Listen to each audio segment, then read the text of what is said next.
சிலபஸில் இருக்கிற 20 பேரில் காயிதே மில்லத்து ஒருத்தர். காயிதே மில்லத் அவருடைய இயற்பெயர் முகமது இஸ்மாயில். இவருடைய காலம் 5 ஜூன் 1896 5 ஏப்ரல் 1972 வரைக்கும். இவர் திருநெல்வேலியில் இருக்கிற பேட்டையில் பிறந்தார். கண்ணியமிகு அப்படின்ற அடைமொழி கொண்டவர் தான் காயிதே மில்லத். காயிதே மில்லத் அப்படின்ற அரபு சொல்லுக்கு சமுதாய வழிகாட்டி என்பது பொருள். காயிதே மில்லத் சட்டமன்ற உறுப்பினராக பணியாற்றிய ஆண்டு 1946 52 வரைக்கும்.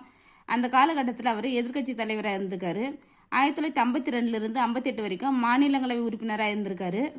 காயிதே மில்லத் காந்தியடிகளுடைய ஒத்துழையாமை இயக்கத்தில் பங்கேற்றதன் மூலம் தான் விடுதலை போராட்டத்தில் பங்கேற்றாரு. இது ஆல்ரெடி டிஎன்பிஎஸ்சிலையும் கேட்டிருக்காங்க, எஸ்ஏ எக்ஸாம்லையும் கேட்டிருக்காங்க. 1962 1967 1971 நடைபெற்ற மக்களவைத் தேர்தலில் கேரளாவில் உள்ள மஞ்சேரி அப்படின்ற மக்களவை தொகுதியில் தான் இவர் தேர்ந்தெடுக்கப்பட்டார். இவரது உடல் அடக்கம் செய்யப்பட்ட இடம் திருவல்லிக்கேணி. கல்வி ஒன்றுதான் ஒட்டுமொத்த சமூக வளர்ச்சிக்கு உறுதுணையாக இருக்கும் என்று எண்ணியவர் காயிதே மில்லத். இந்திய நாட்டின் கனிம வளங்களை பற்றி நாடாளுமன்றத்தில் எடுத்துரைத்தவரும் காயிதே மில்லத் தான்.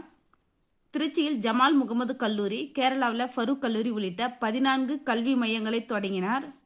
இஸ்லாம் என் மதம், தமிழ் என் தாய்மொழி அப்படின்னு சொன்னதும் காயிதே மில்லத் தான். 1948 இந்திய யூனியன் முஸ்லீம் லீக்கினுடைய தலைவராக இருந்தார்.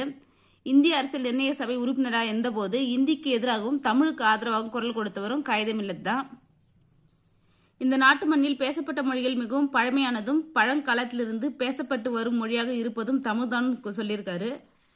பழமையான மொழிபெயர்ப்பு தான், அதாவது பழமையான மொழி தான் இந்த நாட்டினுடைய தேசிய மொழியாக்க வேண்டும் என்றால் இந்தியாவின் தேசிய மொழியாக தமிழைத்தான் ஏற்றுக்கொள்ள வேண்டும் அப்படின்னு சொன்னதும் காயிதே மில்லத் தான். காயிதே மில்லத் பற்றி அண்ணா சொன்ன கூற்றையும் பெரியார் சொன்ன கூற்றையும் ஆல்ரெடி டிஎன்பிஎஸ்சியில் கேட்டிருக்காங்க. ஸோ காயிதே மில்லத் பற்றி அண்ணா சொன்னது, தமிழக அரசியல் வானில் கவியிருந்த காரிருளை அகற்ற வந்த ஒளிக்கதிராய் காயிதே மில்லத் இஸ்மாயில் இருந்தார் அப்படின்னு சொல்லியிருக்காரு. பெரியார் என்ன சொல்லியிருக்காருன்னா, இப்படிப்பட்ட தலைவர் கிடைப்பது அரிது, அவர் நல்ல உத்தமமான மனிதர் அப்படின்னு பெரியார் காயிதே மில்லத் பற்றி சொல்லியிருக்காரு. இந்த புக்கில் மொத்தம் 234 பேருடைய அவங்களுடைய ஃபுல் டீட்டெயில்ஸ் இருக்குது. இந்த புக்கு பற்றிய ரிவ்யூ வேணுன்னா மறக்காமல் கீழே கமெண்ட் பண்ணுங்கள். இந்த புக்கு பற்றி ரிவ்யூ போடுறேன். இந்த வீடியோ உங்களுக்கு பிடிச்சிருந்தா லைக் பண்ணி ஷேர் பண்ணுங்கள். மறக்காமல் சேனல் சப்ஸ்கிரைப் பண்ணுங்கள். தேங்க்ஸ் ஃபார் வாட்சிங்.